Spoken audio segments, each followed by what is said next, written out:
আসলে আমরা তো আপনাদের দেশে পশ্চিমবঙ্গে আমরা মাত্র নামলাম। আপনারা জানেন যে ক্রিমিনাল অ্যাক্টের ৩ এবং আমাদের যে এক্সট্রা টেরিটোরিয়াল অফেন্স বলে একটি কথা আছে, অর্থাৎ কোনো ব্যক্তি যদি বাংলাদেশের বাহিরেই নিজ দেশের বাহিরে কোনো অপরাধটা করে, নিজ বাহিরে গিয়ে অপরাধ করলো, যদি নিজ দেশে যদি সে অপরাধটা করে তার যেমন আমরা তদন্ত করে বিচার কার্যের সম্মুখীন করতে পারি, তেমনি কিন্তু এক্সট্রা জুডিশিয়াল অফেন্সের এক্সট্রা টেরিটোরিয়াল অফেন্সের ক্ষেত্রে আমরা কিন্তু তার সুষ্ঠু তদন্তের মাধ্যমে আমরা বিচারের সম্মুখীন করতে পারবো।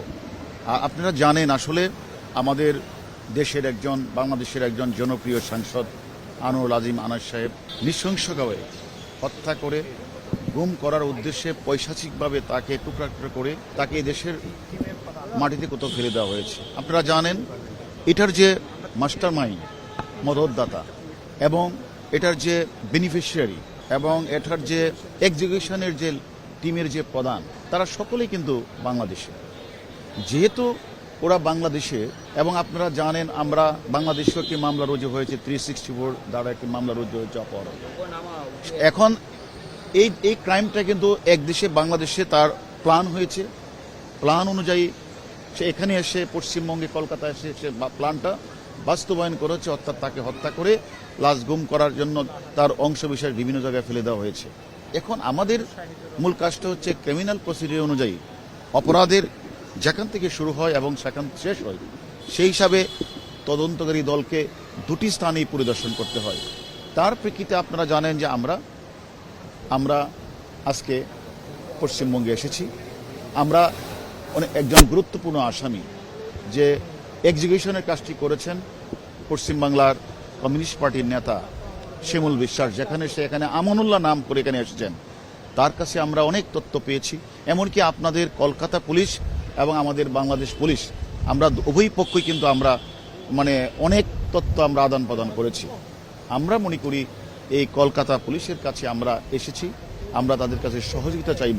ওই যে আমাদের দেশের আসামি যে কথাগুলি বলেছেন যে কোথায় সিসিটিভি ফুটেজগুলিতে সে কোন কোন স্থানে গিয়েছেন, এগুলি একটু আমরা যাচাই বাছাই করব, পিওস্থলে গিয়ে সেখানে সিসিটিভিগুলি দেখব। সেটা আমরা এই দেশের পুলিশের সহযোগিতার মাধ্যমে আমরা মনে করি হত্যাকারীদের যে ওই যে কথাটা আপনি বলছেন অ্যাকচুয়ালি প্রকৃত মোটিভটা কি সেটা আমরা খুঁজে বের করব।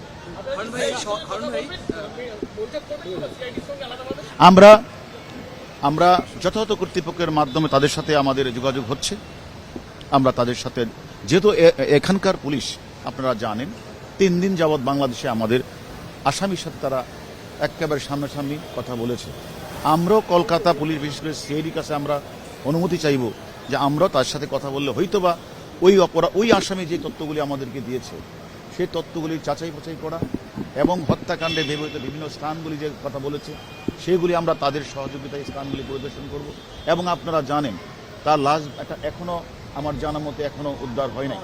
এখন আমরা ওনাদেরকে কোনোভাবে তাদের সাথে থেকে আমরা পুরো লাশ অথবা অংশবিশেষ আমরা উদ্ধার করতে পারি কিনা আমরা তাদের কাজে সহযোগিতা করার চেষ্টা করব।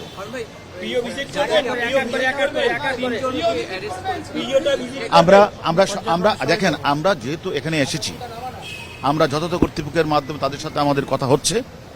আমরা মনে করি পর্যায়ক্রমে আমরা অনেক তথ্যই আমরা দুই দেশের মধ্যে আদান প্রদান আমরা করেছি। আমরা পর্যায়ক্রমে পিও ভিজিট থেকে শুরু করে আমরা সিসিটিভি অ্যানালাইজ এবং আমরা যে যে স্থানগুলি পরিদর্শন, বিভিন্ন বিষয়গুলি আমরা পরিদর্শন করার ইচ্ছা আমরা পোষণ করছি। এখন আমরা গিয়ে এখন আমাদের প্রাথমিক কাজ হচ্ছে ওনাদের সাথে কমিউনিকেশন করা। আমাদের বাংলাদেশের পার্টনাররা আমাদেরকে এসেছেন, আমাদের রিসিভ করেছেন। আমরা একসাথে এখন হোটেলে যাব। হোটেলে গিয়ে আমরা আমাদের পরবর্তী কার্যক্রমটা কি হবে সেটা আমরা সিলেক্ট করব। সেটা আমরা আসলে আপনারা জানেন যে দুটি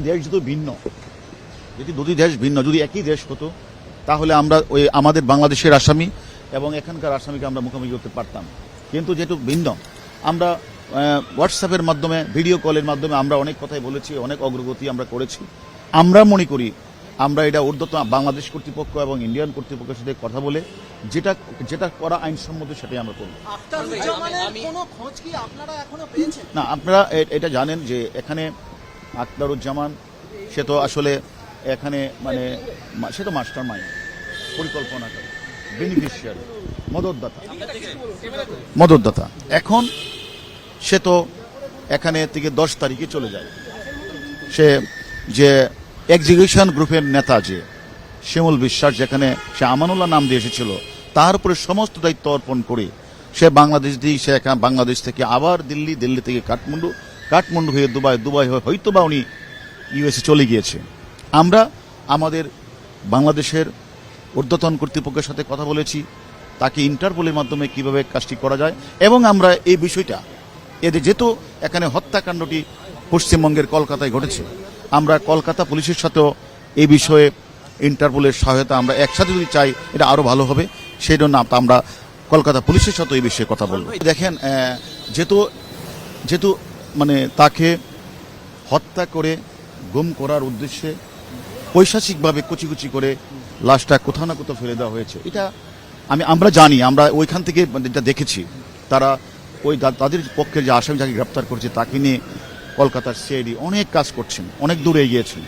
আমার বিশ্বাস দ্রুত সম্ভবই আপনারা তার তথ্যটা পেয়ে যাবেন।